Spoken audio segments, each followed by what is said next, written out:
Rob Newton welcoming back Dr. David Klein of the Stages of Life. We have a little conversation going each and every day right here. And today we're going to be talking about, it seems like all week, we've been talking about things that you wouldn't normally associate with each other. But this one, I think, is a dead giveaway. All right?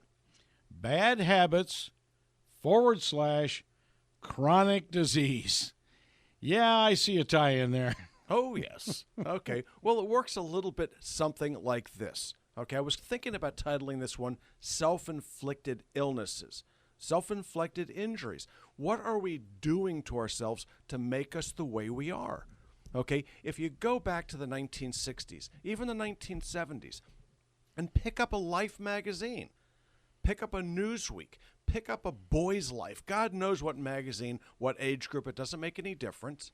The people that were pictured in these magazines were thin. If you go back to, let's say, an antique shop and look at the clothes that people wore, you can't fit into it. You don't have a prayer getting back into your military uniform. Why is this? This is all self-inflicted illness.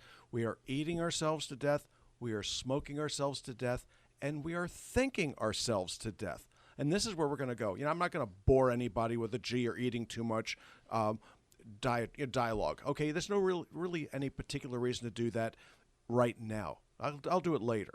Okay, there's no particular need for me to say, "Oh, gee, stop smoking. You know it's bad for you." Of course, you know it's bad for you. So I'm going to discuss the things that you might not necessarily know are bad for you.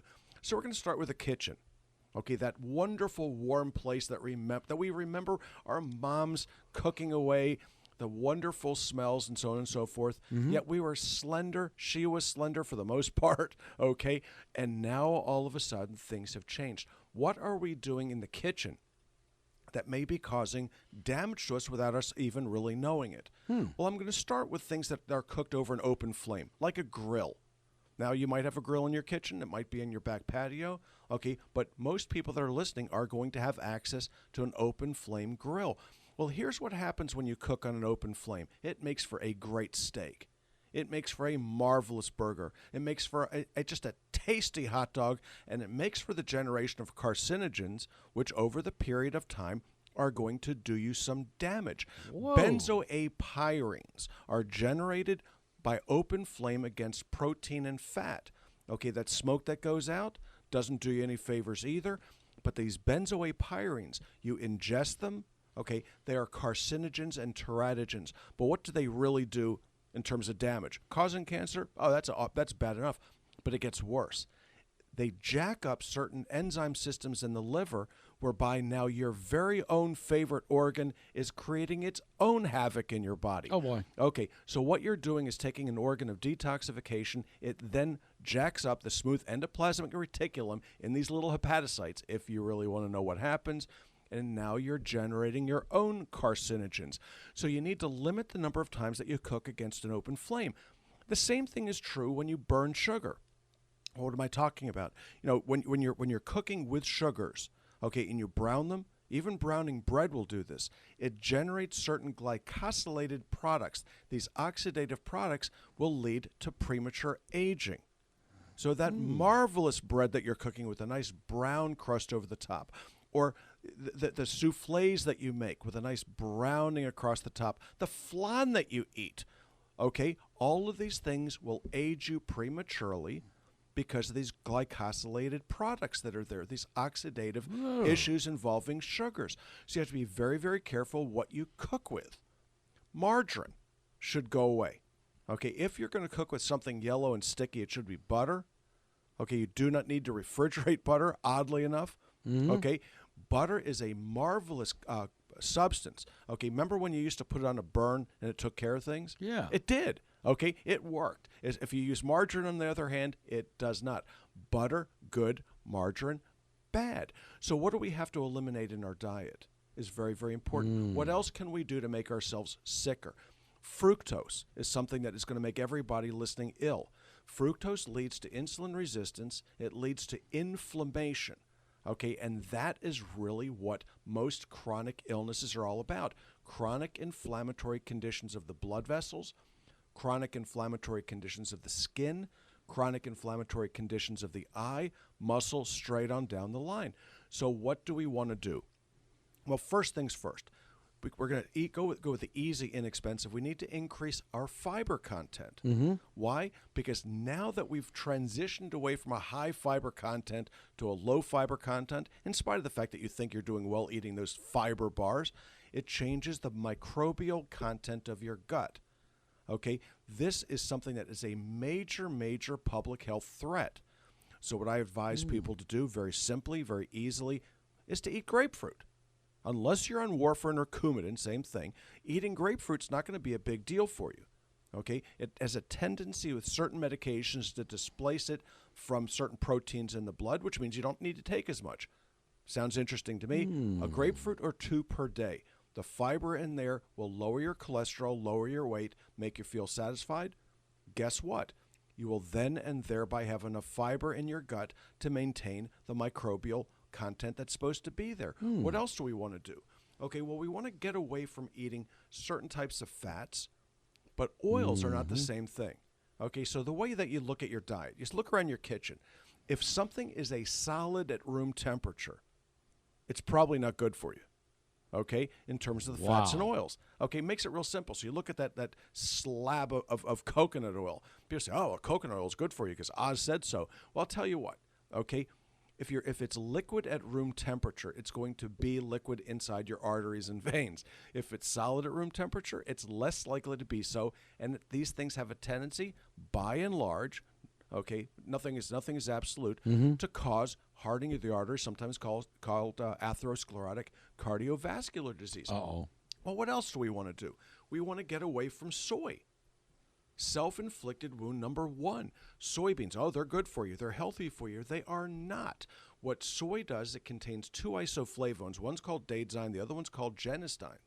Okay, these cause the enzymes pepsin, trypsin, and chymotrypsin to become inactivated, which means you can't absorb or digest even proteins, but they're also likely to cause hypothyroidism and weight gain. So these sorts of self-inflicted wounds are causing us all kinds of damage.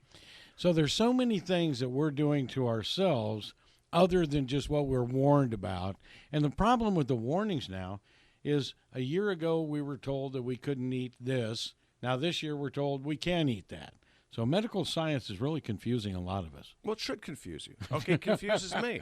But these things are fairly consistent. Right. You know, the first warnings I wrote in the lay press about soy, was in 1999. Okay, it hasn't changed. So what we're looking at here is a public health disaster. But what else are we doing to ourselves that's killing us? Okay, lack of sleep. Okay, this is the one that is probably the single easiest thing to fix early on, and the single hardest thing to fix after it's had a chance to get hardwired into you.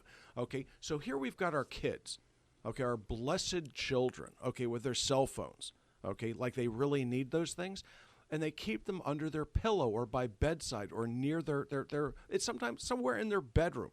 And odds are pretty good that you do too. Okay, so when that cell phone goes off, it deprives you of sleep. You're conditioning yourself. You have become conditioned to awaken as a result of that ring, because somewhere, somebody desperately needs your attention at 3 o'clock in the morning. Not so much.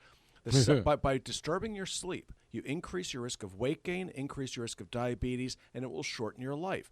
Okay, sleep is terribly, terribly important. You should get at least 8 hours of uninterrupted sleep per night. If you're waking up to pee, that's interruption. Okay, that needs to be dealt with. So if your prostate's getting enlarged, that needs to be dealt with. But you have to sleep through 8 hours, or you have a very high risk of becoming depressed, a very, very high risk of developing diabetes by itself, and weight gain. So sleep, you got to get it.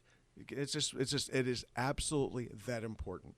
Well, a couple of things I want to get back to, if we want to stretch this just a minute or two, was you mentioned soy and fructose, and as you've taught our audience, as you go through the grocery store, I don't think you can buy many things that don't have fructose and soy in them. Prepared foods are that way. Yeah. If you can look at something and recognize it from nature, it's probably going to be okay, with a couple key exceptions. You have to watch your intake of bananas, watch your intake of grapes in particular, plums, and if you're going to eat carrots, Don't stick them in one of those food processors.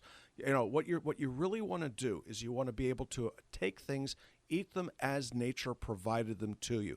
So I have patients, they'll ask me, well, gee, shouldn't I take my vitamins and minerals as liquids because they're better absorbed? And I'll go, really? Why don't you go find yourself the best steak out there and stick it in a blender because that's better absorbed for you.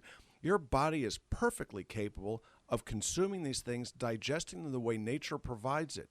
The problem right now is that we've changed what's being provided to us. When you're getting these prepared foods, they have to have something in them to let's say, to keep them from going rotten. Okay, preservatives have their needs, but they have to be taken in moderation.